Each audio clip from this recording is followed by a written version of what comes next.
والصلاة والسلام علی نبینا محمد صلی اللہ علیہ وسلم۔ وآلہ وسلم۔ تمام تعریفات خالق کائنات مالک ارض و سما کے لیے، لا تعداد اور بے شمار درود و سلام حضرت محمد رسول اللہ صلی اللہ علیہ وآلہ وسلم کی ذات اقدس پر۔ انتہائی واجب الاحترام قابل قدر میرے عزیز ساتھیوں، نصیحت کے طور پہ اور اپنی ذاتی تربیت کے لیے چند ایک باتیں ہیں جو میں نے آپ احباب کے سامنے انتہائی سادہ لب و لہجے میں عرض کرنی ہے۔ اللہ تعالیٰ ہمیں سمجھنے کے ساتھ ان تمام باتوں پر جو ہم قرآن و سنت سے آپ کے سامنے بیان کریں ان پہ عمل کرنے کی توفیق عطا فرمائے، آمین۔ تو سب سے پہلی جو میری گزارش ہے آپ سے وہ یہ ہے، جیسا کہ آپ نے اشتہار پر دیکھا ہے کہ اصلاح معاشرہ کے نام سے آج کا یہ پروگرام ترتیب دیا گیا ہے، تو میری ویسے کوشش رہتی ہے کہ احباب نے اگر اشتہار پر جو لکھا ہے اس کے مطابق بات کی جائے تو زیادہ مناسب ہے۔ لیکن اس کے ساتھ ساتھ آپ کو پتہ ہے ماہ رمضان جو ہے، ماہ مقدس، وہ بالکل اللہ نے اگر ہمیں توفیق دی تو وہ بہت قریب ہے، انشاءاللہ۔ تو اس حوالے سے بھی آپ سے بات کریں۔ لیکن میں کوشش کروں گا، اور آپ کو تو پتہ ہے کہ مولوی بندہ جو بھی ہے وہ کسی نہ کسی طریقے سے چیزوں کو پھر جوڑ تو لیتا ہی ہے ادھر ادھر سے کر کے، تو میں بھی کوئی کوشش کر لوں گا کہ ان چیزوں کو اس طریقے سے بیان کر لیا جائے کہ جو ماہ رمضان ہے اس کا ہمارے اس معاشرے پر اور ہماری ذات پر اور ہمارے دلوں پر اور ہمارے نفس پر اور ہماری زندگیوں پر کس طرح سے اثر انداز ہو سکتا ہے، اور ہمارا معاشرہ ماہ رمضان سے کیا سیکھ کر اپنے آپ کو بہتر کر سکتا ہے۔ تو اس قسم کی ملی جلی باتیں ہوں گی جو میں آپ کے سامنے عرض کروں گا، اور ان تمام باتوں کے تین حصے ہوں گے۔ سب سے پہلے ایک بات عرض کروں گا، پھر دوسری بات، پھر تیسری اور آخری بات، اور اس ساری جو باتیں ہیں انشاءاللہ میری کوشش یہ ہوگی کہ کوئی 45 سے 50 جو منٹس ہیں میں اس میں یہ بات آپ کو سمجھنے اور سمجھانے کی کوشش کروں۔ تو بات کا آغاز ہم اس طرح سے کرتے ہیں کہ روزے کا جو ایک تصور ہے، ایک ہے قدیم مطلب پرانا تصور، اور ایک ہے جدید نیا تصور۔ میں جب جدید کا لفظ روزے کے لیے کہہ رہا ہوں تو اس سے مراد نبی علیہ الصلوۃ والسلام کی ذات ہے اور ہمارا جو دین محمدی ہے اس کی بات ہے، اور جب میں قدیم کی بات کر رہا ہوں تو اس سے مراد آدم علیہ الصلوۃ والسلام سے لے کے نبی علیہ الصلوۃ والسلام تک جو پوری انسانیت کا ایک بڑا لاکھوں انبیاء اللہ تعالیٰ نے مبعوث کیے، بہت ساری امتیں تھیں، تو ان کے اندر بھی ایک تصور رہا ہے روزے کا۔ تو اگر میں وہ بھی تھوڑا سا آپ کو پہلے درجے میں بیان کر دوں تو انشاءاللہ اس سے بھی آپ کو کچھ سیکھنے کا موقع ملے گا۔ ہاں البتہ یہ بات علیحدہ ہے کہ وہ میرے بیان کرنے کا انداز آپ کو بہت اچھا لگے یا بہت اچھا نہ لگے، لیکن وہ بیان کرنا تھوڑا سا ضروری ہے۔ روزے کا، صوم کا اصل مطلب ہوتا ہے کسی کام سے رک جانا، باز آ جانا۔ ہم چونکہ فجر کی اذان کے ساتھ ہی اور پھر اذان مغرب تک ایسے کچھ امور ہیں مخصوص جو شریعت نے پابندی لگا دی کہ یہ آپ نہیں کر سکتے، یعنی ایک ٹائم ہے فجر کی اذان سے لے کے اذان مغرب تک کہ اب اس میں کھا نہیں سکتے، پی نہیں سکتے، اور اگر کوئی شادی شدہ ہے تو وہ اپنی ازدواجی تعلقات اس طریقے سے قائم نہیں کر سکتا، اس کی خاص لمٹ۔ تو یہ جو روکنا ہے کسی چیز سے، اللہ تعالیٰ جب بھی کسی چیز سے انسانوں کو روکتے ہیں تو اس کے پیچھے جو اصل خیر اور بھلائی ہوتی ہے وہ اگر لوگوں کو سمجھ آ جائے تو پھر اس کے ثمرات بھی اس کی طرف آنا شروع ہو جاتے ہیں۔ بندے کو اگر کسی بند حال میں دروازہ ہی نظر نہ آئے کہ دروازہ کدھر ہے تو وہ بیچارہ تو پھنس گیا نا، مطلب وہ کہاں جائے گا۔ اگر اس کو یہ پتہ ہو کہ دروازہ یہاں سے کھلتا ہے تو آپ جو مرضی کہہ لیں لیکن وہ اتنا پریشان نہیں ہوتا جتنا وہ بندہ پریشان ہے جس کو پتہ ہی نہ چلے کہ اب دروازہ کیسے کھلے گا۔ میرے ٹیچر ہیں، ابھی تک وہ ماشاءاللہ صحت یاب ہیں، ٹھیک ٹھاک ہیں، میں ان کا نام نہیں لوں گا، یہاں بہت سارے لوگ ان کو جانتے بھی ہیں۔ ان کو میں کہتا ہوں کہ آپ گاڑی میں نا کبھی آئیں، تشریف لائیں گوجرا کے اندر، میں آپ کی خدمت کروں، میں آپ کے ساتھ بیٹھوں، آپ کا احترام کروں۔ تو انہوں نے مجھے کہا کہ میں گڈی نہیں بیٹھ سکتا۔ تو میں نے بڑے تعجب سے ان سے پوچھا کہ آپ گاڑی میں کیوں نہیں بیٹھ سکتے، کیا وجہ؟ کہتے ہیں ایک ٹائم تھا، میں جوانی میں اسلام آباد میں رہتا تھا، وہ پڑھائی کے معاملے میں تو ایک بیسمنٹ کے اندر میں گیا. بیسمنٹ کے اندر میں نے ڈھونڈا کہ کسی طرف کوئی واش روم ہے, تو وہ میرے لیے چونکہ نئی جگہ تھی تو میں وہاں جب اس کے اندر گیا تو میں نے دروازہ بند کیا تو مجھے اندازہ نہیں تھا کہ اس کا لاک خراب ہے. تو جب دروازہ لاک کیا اور بعد میں جب میں قضاء حاجت سے فارغ ہوا تو میں نے ظاہر دروازہ کھولنا تھا, تو وہ تالا جو تھا وہ نہیں کھل سکا.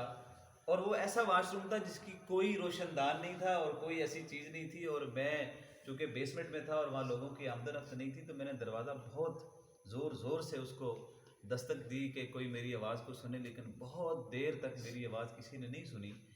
اور اس وقت میں اندر ہی اندر جو گھبرایا, اور بعد ازاں کسی نے, اللہ نے میری مدد کی اور کوئی کسی نے باہر سے آئے آوازیں سنی اور اس نے آ کے دروازہ کھول دیا. کہتا وہ تقریباً دورانیہ تھا کوئی 5 سے 7 منٹ کا جب میں اس کے اندر بند رہا, کیونکہ میرے پاس کوئی دوسرا ذریعہ ہی نہیں تھا اس سے نکلنے. تو وہ جو گھبراہٹ میرے دل میں ہوئی اس کا اثر آج ان کے بال سفید ہو گئے ہیں, یعنی وہ جوانی کی بات کر رہے تھے. کہتے آج تک میں اپنے کمرے کا دروازہ بند نہیں کرتا, میرا دل اب بھی گھبراتا ہے. اللہ. انسان کو جب پتہ چل جائے نا کہ یہاں سے کوئی راستہ ہے اور اس راستے سے نکل کے میں کوئی ثمرات حاصل کر سکتا ہوں, اس کا کوئی پھل مجھے مل سکتا ہے اور مجھے فائدہ ہو سکتا ہے, تو وہ گھبراتا نہیں ہے. ہمیشہ انسان دنیا میں یقین مانے, میری اس بات سے آپ اتفاق کر لیں تب بھی ٹھیک ہے, نہ بھی کریں تو مجھے کوئی ناراضگی نہیں ہے. لوگ شرک کی طرف تب جاتے ہیں جب ان کو اللہ کی طرف جانے والے راستے ان کو نظر ہی نہیں آتے, جب ان کو قرآن کریم سمجھ نہیں آتا, نبی علیہ الصلوۃ والسلام کے فرامین ان کے دل و دماغ میں اترتے نہیں ہیں, تو وہ کوئی راستہ ڈھونڈ رہے ہوتے ہیں کہ ان کی کوئی مشکل ہے اس کو آسان کر لیا جائے, تو کوئی اس کو بیٹھا بیٹھا کہہ دیتا تو ہوتے چلا جاتا تیرا مسئلہ ان جی حل ہو جانا ہے. وہ دیکھتا ہے کہ اچھا چلو ادھر سے حل ہو جاتا ہے, وہ پھر آہستہ آہستہ آہستہ شرک کی وادیوں میں کھو جاتا ہے. اگر اس کو یہ پتہ چل جائے کہ اللہ تعالیٰ اس سے بھی زیادہ جلدی سننے والا ہے تو میرے خیال سے وہ کبھی بھی اس طرف نہ جائے. تو رمضان مبارک کی بھی کچھ ایسی صورتحال ہے کہ اگر ہمیں یہ پتہ چل جائے کہ کتنی چیزیں اس ماہ مقدس کے اندر اللہ تعالیٰ نے ہماری آسانی کے لیے کھول دی ہیں, تو پھر امید ہے کہ اس سے وہ ہم فائدہ حاصل کر سکیں گے جو اللہ اور اللہ کے پیغمبر علیہ الصلوۃ والسلام کو مقصود اور مطلوب تھا, اس پر ہم پہنچ سکتے ہیں. تو سب سے پہلی تو میں جو بات بیان کروں گا, کچھ پلر ہوتے ہیں, ستون.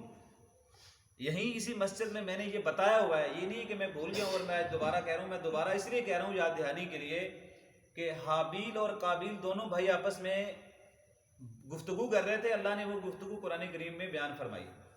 تو قابیل حابیل سے کہنے لگا کہ کیا بات ہے بھائی, تیری قربانی قبول ہوگی اور میری قربانی رد ہو گئی اور نہیں قبول ہوئی, کیا وجہ ہے؟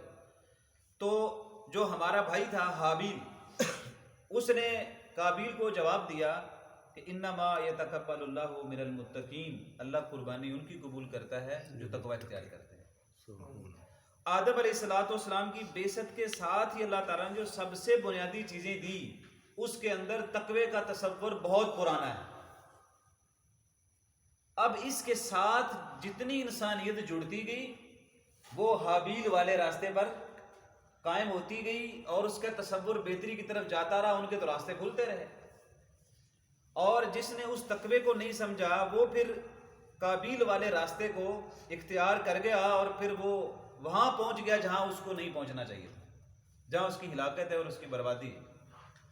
اللہ تعالیٰ نے نبی علیہ الصلوۃ والسلام کی وساطت سے ان پہ وہی بھیج کے یہ کہہ دیا کہ یاد رکھو کہ میں نے تمہارے اوپر جو ماہ مقدس کے روزے فرض کیے ہیں, واجب کیے ہیں, نہ صرف تمہارے اوپر کیے ہیں بلکہ من قبلکم جو تم سے پہلے تھے ان پر بھی ہم نے واجب کیے تھے, لعلکم تتقون, تاکہ وہ کیا ہو جائیں, وہ متقی ہو جائیں. تم بھی اس پلر کے ساتھ جا کے جڑو جس پلر کے ساتھ تمہارا بھائی حابیل جڑ گیا تھا, اور ہم نے اس وقت اس کی قربانی کو اور اس کے اس صدقے کو, اس کے نیک عمل کو ہم نے اپنی بارگاہ میں قبول کر لیا تھا.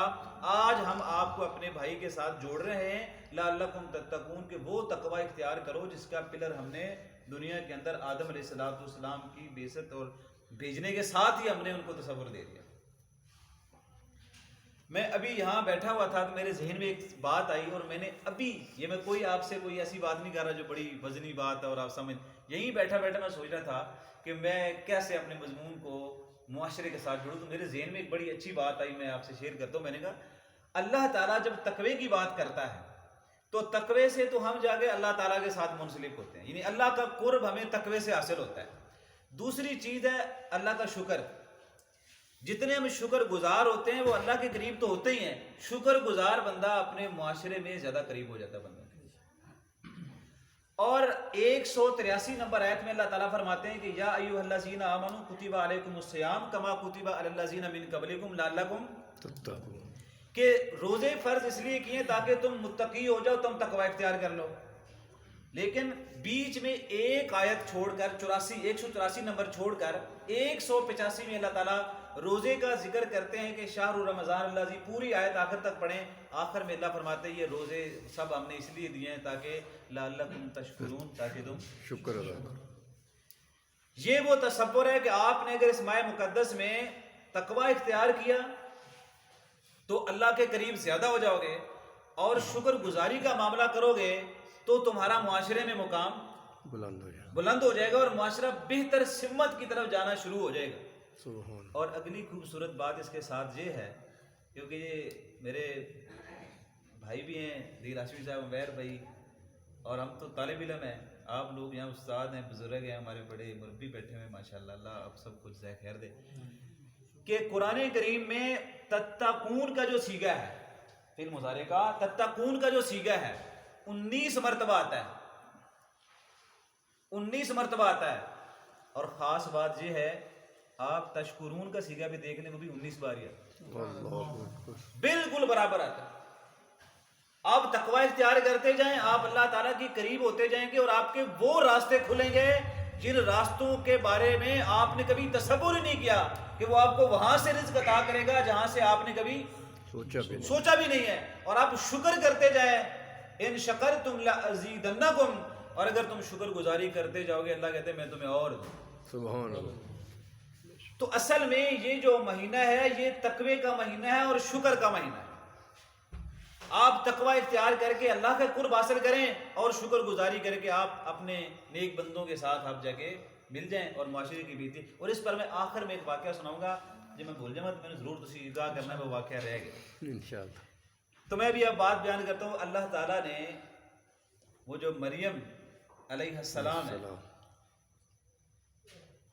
وہ بیٹی نیک خاندان کی, اور کفالت کون کر رہا ہے؟ زکریا علیہ السلام. اور رہتی کہاں پہ ہیں؟ دنیا کی بہترین جگہ بیت المقدس کے ساتھ ان کا حجرہ ہے, اور مریم ہے, اللہ نے ان کو چن لیا ہے, اور پورے معاشرے میں پتہ ہے کہ یہ بڑی نیکوکار ایک بیٹی ہے, خاتون ہے, اور زکریا علیہ السلام کی کفالت میں. ایک دن ان کے پاس اتنی نیکوکار ہونے کے ساتھ ساتھ فرشتہ آ کے کہتا ہے کہ اللہ تعالیٰ آپ کو بیٹا دے گا. مجھے تو کسی بشر نے اس طریقے سے چوہا نہیں ہے, اس نیت اس ارادے سے, تو کیسے ہو سکتا ہے؟ کہا اللہ تعالیٰ کا یہی حکم ہے. اللہ تعالیٰ فرماتے ہیں یا مریم اقنتی, اے مریم آپ نے عاجزی اختیار کرنی نہیں, میں جو کہہ رہا ہوں اس کو آپ نے ہر حال میں تسلیم کرنا ہے. اب آپ ہی سوچیں, اتنی پاکیزہ اور اتنی نیک صالحہ اللہ کی بندی جس کا معاشرے میں اتنا مقام ہو, وہ اچانک ہی لوگوں کو کہہ دے کہ یہ میرے پاس بیٹا ہے, اور وہ معاشرہ اس کو کیسے دبا دے گا اور کیسے اس کو پریشانی کا سامنا ہوگا. لیکن اس ساری چیزوں میں میں نے جو ایک بڑی اچھی بات دیکھی اللہ تعالیٰ کے قرآن میں, اللہ تعالیٰ فرماتے ہیں یہ سارا ماجرا آپ نے سنا ہوا ہے. تو جب وہ اس حال میں پہنچی نا کہ کاش کہ میں اس سے پہلے میں اس دنیا فانی سے میں چلی جاتی اور میرا کوئی نام و نشان لینے والا بھی نہ ہوتا, میرا تذکرہ بھی کوئی نہ ہوتا, لوگ مجھے بھول چکے ہوتے. اس مشکل کا جب وہ بیان کر رہی تھی اپنی ساری حالت کو, اللہ تعالیٰ نے انہیں کہا کہ آپ بے فکر رہیں, آپ نے بس ایک عمل کرنا ہے. یا اللہ کیا عمل کرنا ہے اس زمانے میں؟ کہا آپ جب بیٹے کو لے کر اس معاشرے میں جائیں گے تو یقیناً ان کا ایک دباؤ آپ پر پڑے گا, تو آپ نے سرے دس ایک ہی کہنا ہی بات آپ نے کہنا ہے کہ انی نذرت للرحمن صوما, میں نے اپنے رب کے لیے میں نے روزہ رکھا ہوا ہے. اور میں نے کوئی بات, آپ لوگ رک گئے نا, ہم روٹی کھانے سے رک گئے, پانی پینے سے رک گئے, گالیاں دینے سے رک گئے, جھوٹ بولنے سے ہم رک گئے, ہم تمام چیزوں سے رک گئے جس سے اللہ اس کے رسول نے منع کیا تھا. تو مریم علیہ السلام کہتی ہیں کہ میں نے تو روزہ رکھا ہوا ہے، بس آپ نے یہ کرنا ہے، دیکھنا پھر ہم آپ کی مدد کیسے کرتے ہیں۔ انہوں نے صرف یہ کہا کہ میرا تو روزہ ہے، میں کوئی بات نہیں کرتی، اور اشارہ عیسیٰ بن مریم کی طرف کر دیا، اور گود کے اندر عیسیٰ بن مریم نے اتنی لمبی خوبصورت بات کی جس کے بعد ان کا سارا غم ختم ہو گیا۔ اگر آج روزہ آپ بھی اس نیت سے رکھیں گے کہ اس سے ہمارا غم بھی ختم ہو جائے گا، ہم نے بھی رب کے لیے روزہ رکھا ہے، تو یقیناً آپ کی مشکلات بھی ایسے ہی حل ہوں گی جیسے اللہ نے اس وقت مریم علیہ السلام کی سبحان اللہ۔ اور اب دیکھ لیجیے، بنی اسرائیل ایک اتنی بڑی قوم ہے جس میں اللہ تعالیٰ نے سب سے زیادہ انبیاء کا سلسلہ جاری رکھا۔ یعقوب علیہ السلام سے بعد سب سے پہلے ان میں نبی تھے یوسف علیہ السلام، یوسف علیہ السلام، اور ان میں سب سے آخر میں آئے تھے عیسیٰ بن مریم آئے۔ اور عیسیٰ بن مریم یہ سارا ان کا تھا بنی اسرائیل کا۔ تو موسیٰ علیہ السلام کا بھی دور گزرا، اور اس کے بعد بھی 10 انبیاء آئے، بیچ کا بھی دور ہے عیسیٰ بن مریم کے اور موسیٰ علیہ السلام کے۔ اس دور کا ایک واقعہ ہے جو اللہ نے قرآن کریم میں بیان کیا ہے کہ کوئی عبداللہ بن عمر رضی اللہ عنہ کی روایت ہے جس میں یہ بھی آتا ہے کہ بعض میں کہ وہ ہزاروں میں تھے، کیونکہ قرآن نے بھی ان کو ہزاروں میں کہا ہے۔ وہ کتنے ہزار تھے چلیے اس کی بات ہی نہیں ہم کرتے کہ وہ 60,000 تھے یا وہ 80,000 تھے، جتنے بھی تھے، لیکن وہ ہزاروں کی تعداد میں تو تھے۔ وہ اپنے گاؤں قصبے دیہاتوں سے نکل پڑے۔ تو انہوں نے ان کے اس وقت کے نبی نے پوچھا بھائی کی گل ہوئی، تسی سارے پنڈ چھڑ کے تے تسی کتے چلے ہو؟ تو انہوں نے کہا جی اس پنڈ تے حملہ ہونے والا ہے تے سن ہوندا ہے موت تو ڈر، لہذا اسی ایتھے نہیں رہنا۔ تو اللہ تعالیٰ قرآن میں فرماتے ہیں ہم نے ان سب کو، ہم نے کہا منہ تو سارے کے سارے یہاں پر مار ان کو موت آئی، اور موت آنے کے بعد جب پھر ہم نے ان کو اٹھایا تو ہم نے بتایا بس گھر چھڑیا موت نہیں چھڑتی۔ اگر اس ڈر سے آپ جا رہے ہیں نا کہ آپ گھر سے نکل جائیں گے تو ہمارا ملک الموت راستہ بھول جائے گا اور اس کو پتہ نہیں چلے گا کہ آپ کدھر ہیں، تو اس چکر میں نہ پڑیں، آپ گھر میں رہیں، موت کے ڈر سے کم از کم گھر سے نہ نکلیں۔ اونج دان شوق ہے تو بے شک تو جتنے مرضی جاؤ، زمین کھلی ڈلی ہے، لیکن موت کے ڈر سے تو نہ جائیں۔ تو وہ جب انہیں پتہ چل گیا کہ موت تو آ جاتی ہے تو وہ اللہ کے سامنے عرض کرنے لگے یا اللہ سانو ایک بادشاہ دے دے، اسی چاہتے ہیں کہ اسی جہاد کریے، یہاں ہمارے بھی بڑے ملک میں ہوتے ہیں نا یہ کر دیں گے۔ تو اس وقت کے نبی نے کہا ایڈا سو کا کم نہیں ہے، جب تم پہ یہ واجب ہوگا تو تمہارے لیے مشکل ہوگا۔ تو کہنے لگا نہیں کیسے ہو سکتا ہے کہ ہم پہ مشکل ہو جائے، ہمارے بچوں کو ہمارے دیش سے نکالا جائے اور ہمیں تکلیف میں رکھا جائے تو ہم کبھی جہاد نہیں کریں گے، ہم کریں گے۔ وہ اللہ تعالیٰ نے اس وقت بادشاہ بھیج دیا، مختصر یہ سب کو اکٹھا کر کے وہ جہاد پہ لے کے جا رہے تھے، تو راستے میں نہر آ گئی۔ اللہ تعالیٰ قرآن میں فرماتے ہیں ہم نے ان سے کہا اس نہر سے گزرتے ہوئے آپ نے پانی نہیں پی، ایسی بھی تو فجر دی اذان تو لے کے مغرب تک پانی نہیں نہ پیندے، کدے کہن دے کہ اللہ نے یہ کہہ دیا، اللہ کے حبیب علیہ السلام نے کہہ دیا سو ہم نہیں پئیں گے۔ تو اس قوم کو اللہ نے کہا کہ یہ اب تم نے کرنا یہ کہ یہاں سے پانی نہیں پینا، ہاں بڑی کسی کو پیاس لگی ہے تو ایک چلو بھر لے اور وہ پی لے، لیکن آپ کو اس سے زیادہ پینے کی پرمیشن نہیں ہے۔ جیسے ہمیں بھول کر پانی پینے کی جو اجازت ہے تو ان کو تھا چلے ایک چلو آپ پی لیں، اس سے زیادہ نہ پئیں، لیکن ان میں سب نے پیٹ رکھے اس کی دیوار پر، پیٹ بھر کر انہوں نے پانی پیا، اور پھر کہنے لگے کہ اب ہمارے پاس تو طاقت ہی نہیں رہی کہ ہم یہ نہر پار کریں اور کسی لشکر سے ہم جا کے جہاد بھی کریں اور قتال بھی کریں اور تلوار بھی اٹھائیں اور ڈال بھی اٹھائیں اور زرہ بھی پہن کے رکھیں، اب یہ ہم سے نہیں ہوگا۔ تو تھوڑے سے بچے تھے، اللہ نے ان کو قلیل کہا ہے، میں قلیل کہہ رہا ہوں، میں اس کی تعداد بھی آپ کو نہیں کہتا، وہ قلیل تعداد میں تھے، وہ آگے نکل گئے جنہوں نے اس بات کو تسلیم کیا جو اللہ نے منع کیا تھا کہ پانی نہیں پینا، حالانکہ پانی حلال تھا اور پینے کے لیے اجازت بھی دی تھی ایک چلو، انہوں نے نہیں پیا، رک گئے، اور جب پار گئے تو کہنے لگے یا اللہ اب ہماری مدد کر، جو تو نے ہمیں کہا تھا نا ہم نے تو وہ کر دیا، اب تو ہماری کافروں کے مقابلے میں ہمارے پاؤں کو مضبوط کر دے اور ہمیں فتح نصیب فرما دے۔ وہ 313 تھے جتنے بھی تھے، لیکن قلیل تعداد میں تھے۔ اللہ نے اس وقت کہا تھا کم من فئۃ قلیلۃ غلبت فئۃ کثیرۃ، کہ کتنی چھوٹی چھوٹی جماعتوں کو ہم نے بڑی بڑی جماعتوں پر غلبہ دیا ہے۔ اور یقین کریں کہ یہ وہ لوگ تھے جنہوں نے صرف کوئی آدھے گھنٹے کا روزہ رکھا ہوگا کہ پانی نہیں پیا اور نہر کو کراس کیا ہے، اللہ نے ان کو کتنے بڑے دشمن پر فتح دی۔ آپ روزے اس نیت سے رکھیں کہ یا اللہ ہمارا سب سے بڑا دشمن تو شیطان ہے اور اس کے علاوہ ہمارا نفس ہے اور معاشرے میں پھیلے ہوئے وہ شریر من الجنت والناس وہ سارے ہیں کہ اللہ ان کے شر سے ہم نہیں بچ سکتے.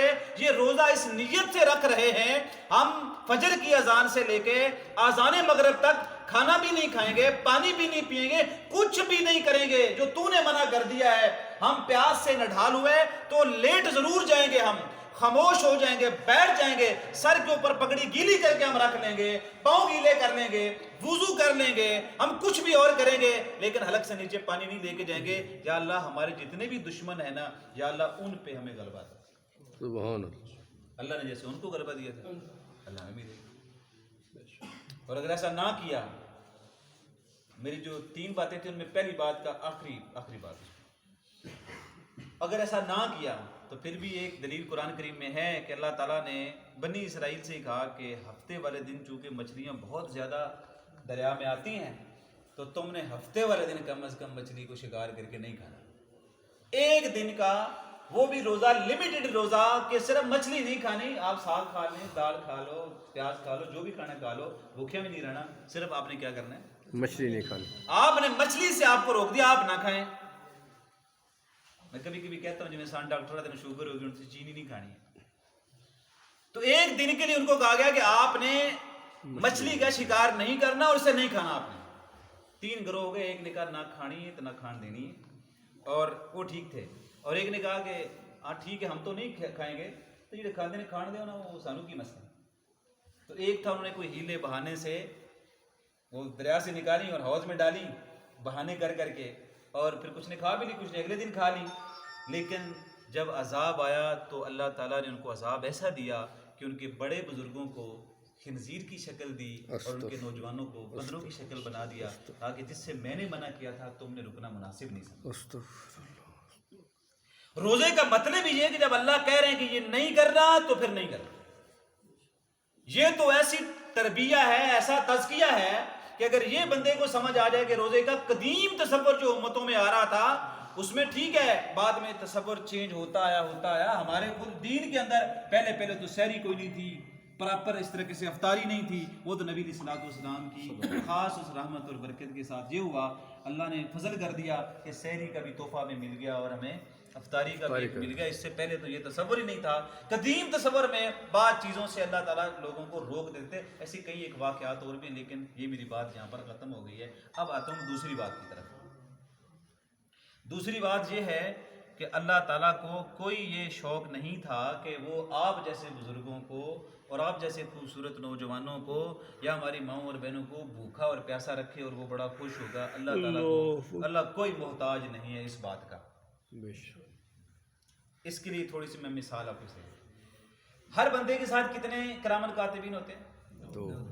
2 تو مانتے ہیں نا آپ, جو فجر سے لے کے عصر تک, پھر عصر ٹائم ڈیوٹی چینج ہو جاتی ہے اور 2 نئے آ جاتے ہیں, تو ٹوٹل کتنے ہو گئے؟ 7.5 ارب آبادی اگر تصور کریں, اگر ایسا ہی ہے جیسے بتایا جاتا ہے 7.5 ارب, 4 نہ ضرب دو, میرا تو میتھ اتنا اچھا نہیں ہے, آپ ذرا 4 سے ضرب دے لیں تو آپ کو اندازہ ہو جائے گا کہ فرشتے کتنے ہیں. اب جو ملک الموت کی پوری فورس ہے وہ علیحدہ ہے, اور اللہ کی تسبیح کرنے والے علیحدہ ہیں. وہ جو پانی کے لیے اور بادلوں کے لیے اور پہاڑوں پر اور دائیں بائیں جو پھیلی ہوئی مخلوق ہے فرشتوں کی صورت میں وہ علیحدہ ہیں جی. اور اگلی حدیث سننے جو کہ سندن بھی صحیح ہے, نبی علیہ الصلوۃ والسلام فرماتے ہیں کہ آسمانوں میں یہ ہاتھ نہیں ہے, یہ بھی آپ ایسے رکھیں تو اتنی بھی جگہ باقی نہیں ہے, وہاں پہ فرشتہ موجود ہے.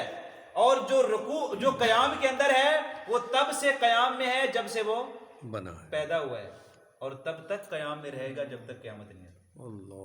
اور جو رکوع کی حالت میں فرشتہ ہے وہ تب سے رکوع میں ہے جب سے وہ پیدا ہوا ہے, اور تب تک رکوع میں رہے گا جب تک قیامت نہیں آتی. جو سجدے کی حالت میں پڑا ہوا ہے وہ تب سے سجدے میں جب سے پیدا ہوا ہے, اور تب تک سجدے میں رہے گا جب تک قیامت نہیں آتی. یوں اللہ تعالیٰ کی عبادت کے لیے اتنے فرشتے تو آسمان 7 بھرے پڑے ہیں. ان کی تعداد اور مقدار کے بارے میں ہم کچھ بھی نہیں جانتے.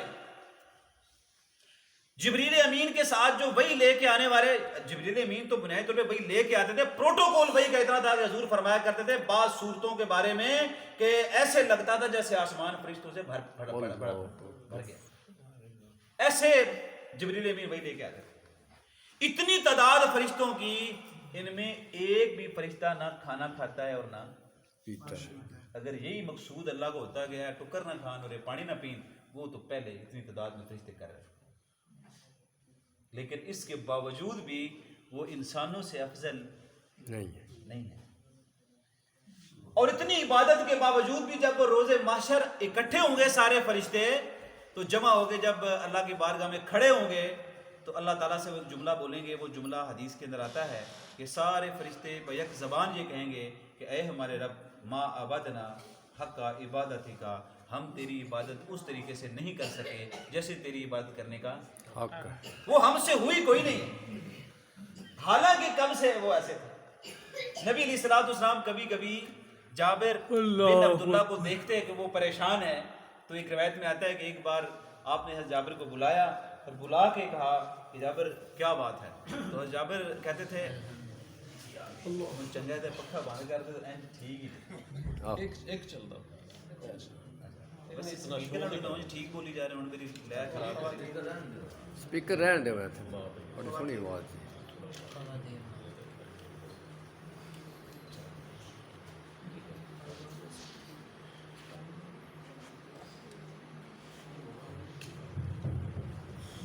خراب ہے منڈا ٹوٹا، خراب ہے منڈا ٹوٹا ٹوٹا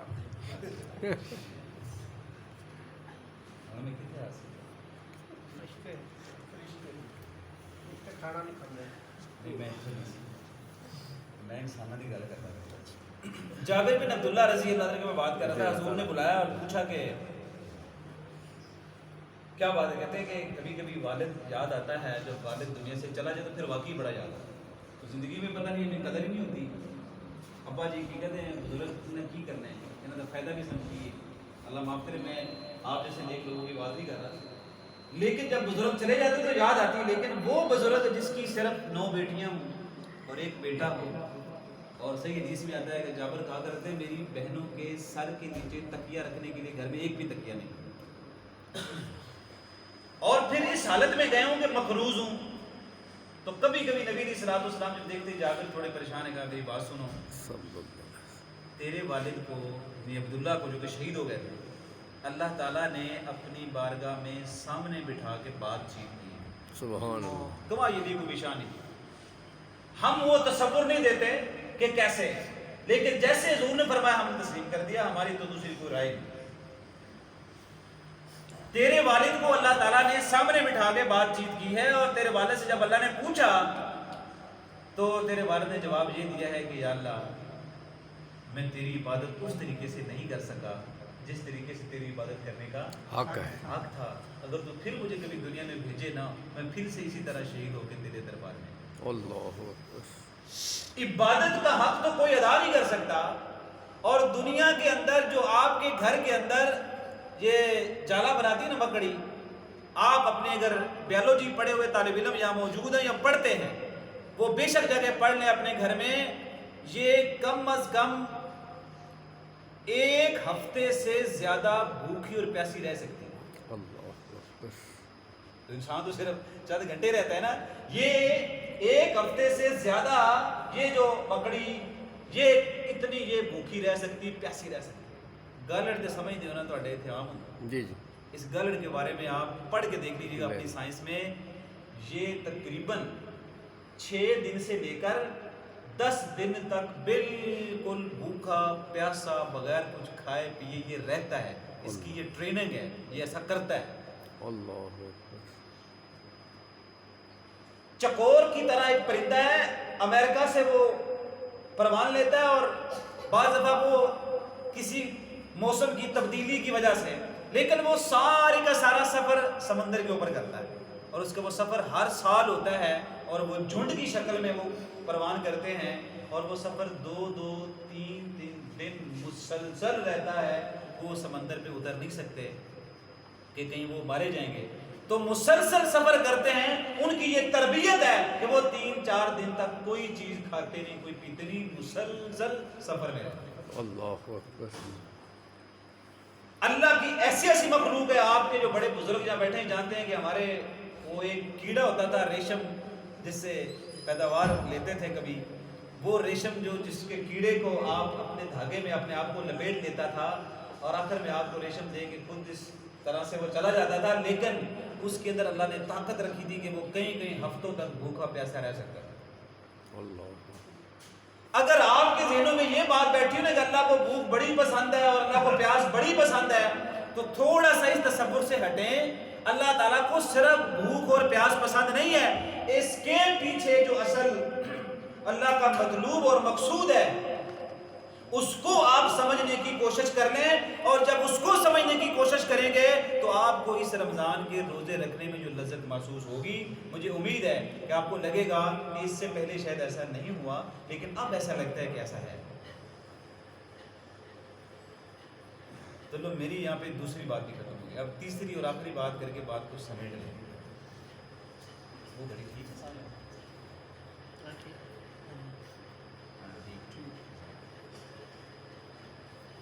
اب صرف یہ دیکھنا ہے کہ ہماری شریعت روزے کا جو تصور دیتی ہے وہ ہے کہ جب نبی علیہ الصلوۃ والسلام نے یہ حدیث بیان کی کہ بد قسمت ہے وہ، یا یہ کہا کہ وہ اللہ کی رحمتوں سے دور ہے کہ جس کی زندگی میں ماہ مقدس آ جائے اور وہ اپنے گناہ معاف نہ بخشوا نہ سکے۔ میں سوچتا ہوں کہ اس میں اللہ نبی نے بڑے سخت جملے بولے تھے، مطلب میں ذرا تھوڑا سا نرم مزاج بندہ ہوں، مجھے بولنے بھی نہیں جاتے، یعنی بڑے سخت جملے آپ نے بولے تھے کہ جس کے ماں باپ ہوں اور وہ خدمت کر کے جنت نہ لے اور میرا نام آئے اور وہ درود نہ پڑھے تو وہ اللہ کی رحمت سے دور ہے اور وہ بدقسمت ہے، اور اس کے بارے میں بڑے سخت جملے تھے، اور بعض کہتے ہیں جبریل نے یہ دعا دی اور حضور نے آمین کہہ دی۔ میں سوچتا تھا آپ نے تو کبھی طائف میں اتنے پتھر کھا کے بھی ان کے لیے بددعا نہیں کی ہے، پتھر کھا کے بھی حضور نے بددعا نہیں کی، لیکن اس کے لیے ضرور کی جس کے پاس ماہ مقدس آیا اور وہ اپنی زندگی کے گناہوں کو بخشوا نہیں سکا، تو نبی صلی اللہ علیہ وسلم نے فرمایا وہ بندہ اللہ کی رحمت سے محروم رہا۔ تو سب سے بنیادی تو یہ ہوا کہ اللہ کی رحمت کو اگر آپ اس مہینے میں نہیں سمیٹ سکے، اور اللہ تعالیٰ کی رحمت ہے دراصل کیا ہے، اللہ کی رحمت کو آپ لے کیسے سکتے ہیں، اس کا طریقہ بھی قرآن کریم میں انہی آیات میں اللہ نے خود بیان کیا ہے، اور میں اس کی طرف آپ کی توجہ دلاتا ہوں۔ اوپر بھی 185 نمبر جو آیت ہے اس کو آپ پڑھیں گے تو روزے کا ذکر ہے، اوپر 183 میں بھی 82 میں بھی ایسا ہی ہے، لیکن اگر آپ اس میں آگے پڑھیں گے نا 186 میں تو اللہ تعالیٰ فرما رہے ہیں وَإِذَا سَأَلَكَ عِبَادِي عَنِّي فَإِنِّي قَرِيبٌ، کہ میرا بندہ جب بھی میرے بارے میں سوال کرے تو اسے کہنا کہ میں بہت سبحان قریب ہوں۔ قریب ہوں۔ میں سوچتا تھا کہ اوپر بھی رمضان کا ذکر ہے، اس آیت کے بعد پھر رمضان کا ذکر شروع ہو گیا، بیچ میں یہ کیا اللہ تعالیٰ نے بیان کیا، اس کا تعلق تو روزے کے ساتھ کوئی نہیں۔ تو چلے ہو سکتا ہے آپ مجھ سے اچھا سوچتے ہیں، تو ہو سکتا ہے آپ اس سے بڑا اچھا معنی لے لیں اور لے بھی سکتے ہیں، لیکن مجھے ایسے لگا کہ اللہ تعالیٰ نے اتنا پیغام دیا ہے، اور میں ہمیشہ اس کی مثال دیتا ہوں، شاید میں نے یہاں بھی کبھی دی ہو، کہ اگر آپ کسی بڑے ادارے میں کام کرتے ہیں اور اس میں ڈھیر سارے لوگ موجود ہوں، اور آپ کبھی اپنی گاڑی سے گیٹ کے اوپر آئیں اور گیٹ کے اوپر جو چوکیدار ہوتا ہے اس کو آپ ایک پیغام دیں اور اسے کہیں کہ میں اپنے آفس میں جا رہا ہوں، اگر کبھی اکرام اللہ آئے، اگر اکرام اللہ آئے تو اسے بتانا کہ میں فلاں جگہ پر، ایک یہ پیغام آپ نے دیا۔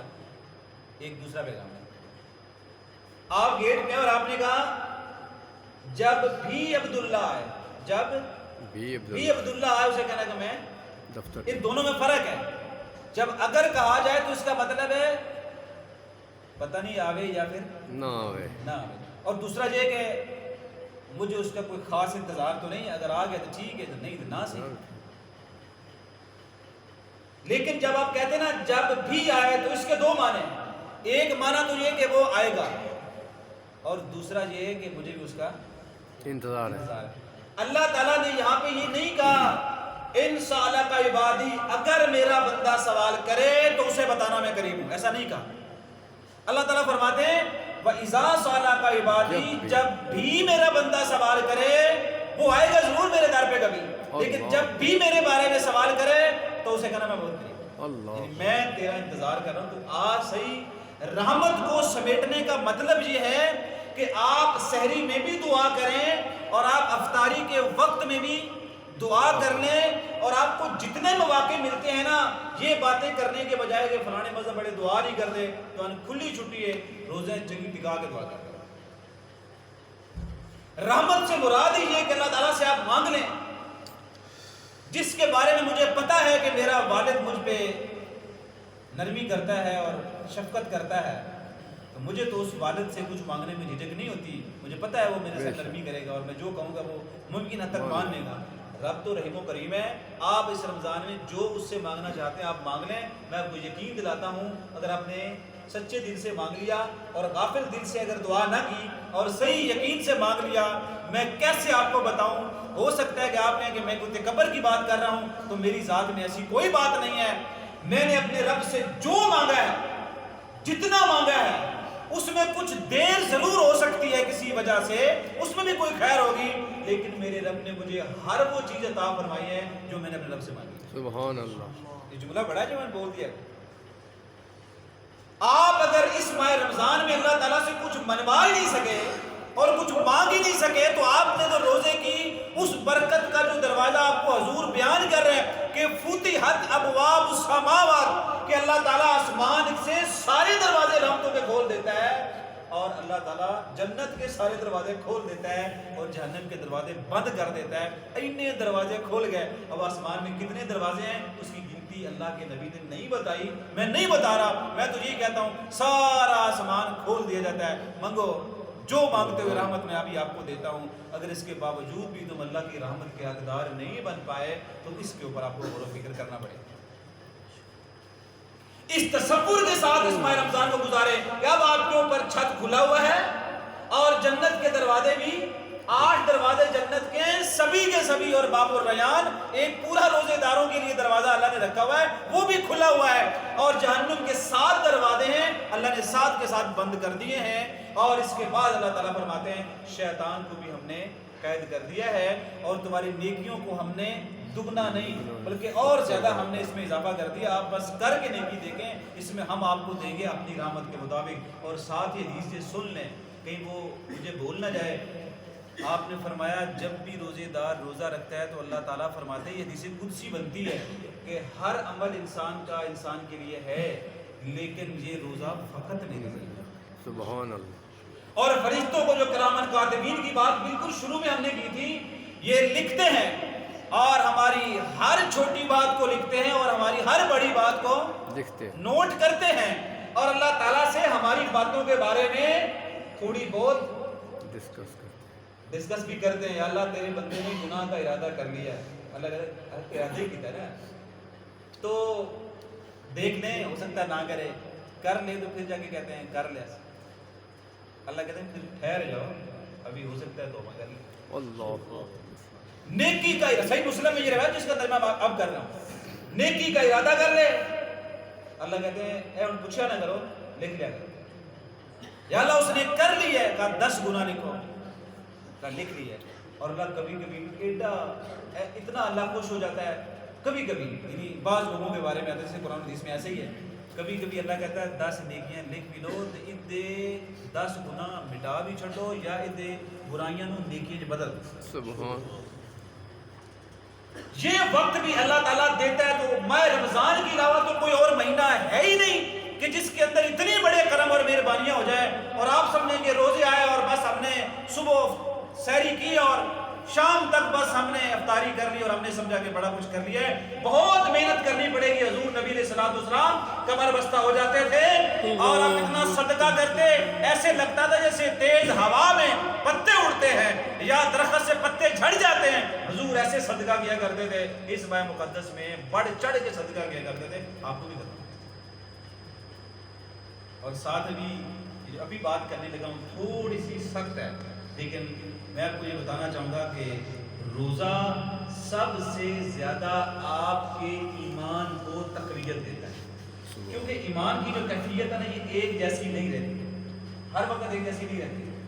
یہ تو صحابہ کرام کے کتنے واقعات ہیں. وہ کہتے ہیں حضور نبی علیہ السلام کی جب مجلس میں بیٹھے ہوتے تھے تو ہمارا ایمان کا لیول بڑا اوپر چلا جاتا تھا، اور جب کبھی ہم اپنے گھروں کی طرف آتے تو ایسا لگتا تھا جیسے ایمان کی کیفیت حالت اب کم ہوگی. اسی لیے ایک صحابی کا مشہور واقعہ ہے، اس نے کہا کہ منافق ہو گئے ہوں.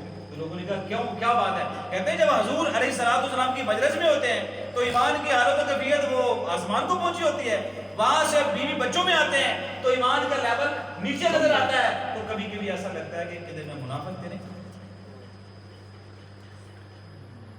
ایمان کی ترتیب ایک جیسی نہیں رہتی. لیکن میں نے شروع میں کہہ دیا نا، ابھی کہہ دیا کہ تھوڑا سا یہاں سخت جملہ ہے، میں اس کے لیے معذرت چاہتا ہوں. انسان جب لوگوں کے ساتھ جڑ کے رہتا ہے اس کا ایمان بہتر رہتا ہے. یہ ذہن میں رکھیے. مجلس کا بھی اثر ہوتا ہے نا. آپ اگر یہ جماعت اور تنظیم اور افراد کا مل بیٹھنا اور اجتماعی زندگی بسر کرنے کا جو اسلام ہمیں حکم دیتا ہے، اس میں ہمیں جو سب سے بڑا فائدہ ہے نا وہ یہ ہے کہ ہماری ایمانی کیفیت بہتر رہے.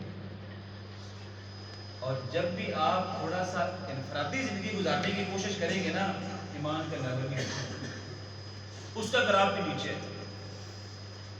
تو اصل میں جا کے ایمان کی زیادہ ضرورت ہمیں تب پڑتی ہے جب ہم اکیلے ہوتے ہیں.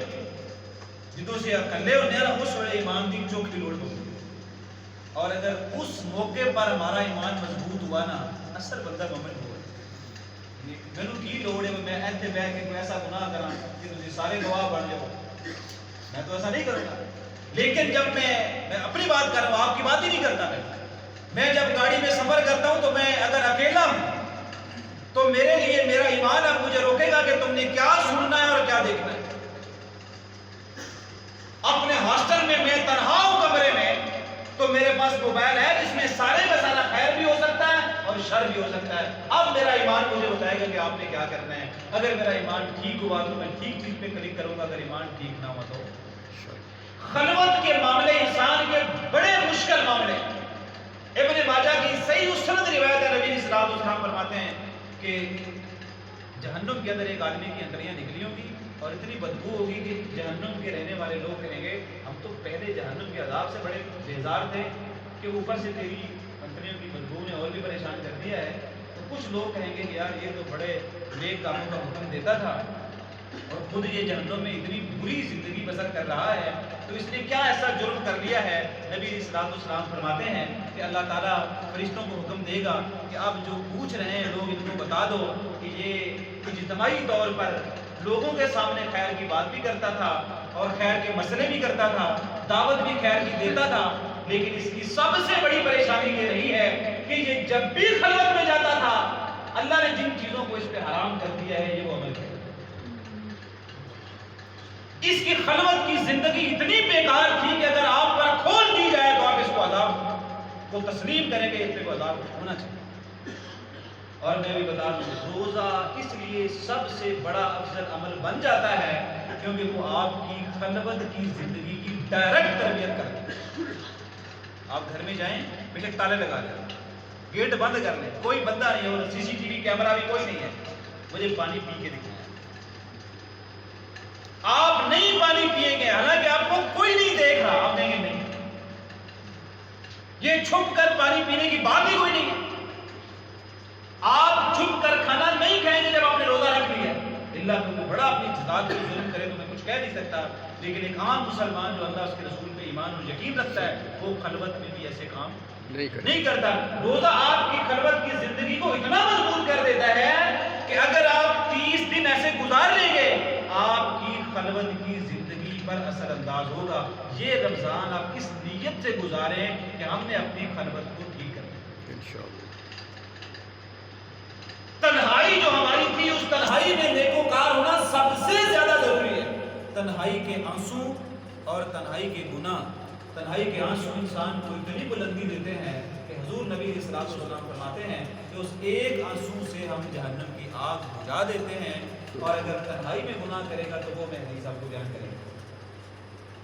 تو ماہ مقدس کے اندر اپنی تربیت اور تزکیے میں یہ بات ذہن میں رکھ لیں کہ تزکیہ نفس جو دل کا ہے وہ جو تنہائی کی کیفیت حالت گھر میں ہو، سفر میں ہو، ہاسٹل میں ہو، کسی بھی مقام پر ہو، وہ اگر آپ کی ٹھیک ہو گئی تو آپ کو وہ ترقی ملے گی اور وہ کامیابی ملے گی جس کا شاید ہم عام حالات میں تصور نہیں کر سکتے، جو اللہ تعالیٰ ہمیں اس وقت دے گا جب تنہائی میں آپ نیکی کریں گے۔ تو روزہ صرف ہماری تنہائی کی تربیت ہے۔